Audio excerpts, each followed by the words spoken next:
I must confess a thing. Io devo confessare una cosa. I like mandolins. Mi piacciono i mandolini. Sembra una colpa. A tutto il mondo piacciono i mandolini. All over the world mandolins liked to the people. Except in Italy. No, eccetto che in Italia. Il mandolino è come il Colosseo, è come il panettone, è come gli spaghetti, tutte cose che, come sapete voi vivete all'estero, sono trascurabili, non sono molto belle. A me piacciono i mandolini e perciò I have the honor to discover the mandolins for my orchestra, for Orchestra Italiana, and I have found the only last mandolins that live in Naples. The last mandolins of Naples, the three mandolins of Naples, Mr. Nunzio Reina, Gennaro Petrone e Mr. Salvatore Esposito.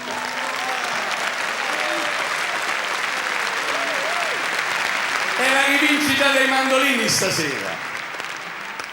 Il mandolino è uno strumento un po' così sfortunato, il mandolino è uno strumento un po' dimenticato, per cui noi vogliamo rilanciarlo anche qui, dove peraltro è floridissimo, perché negli Stati Uniti il mandolino nel country è usato moltissimo, facendovi ascoltare la bravura di questi tre mandolini che sono tutti e tre accademici, mandolini e accademici contemporaneamente. Prego un pezzo, una composizione classica per mandolini a cura di questi tre esimi musicisti.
mandolini di Napoli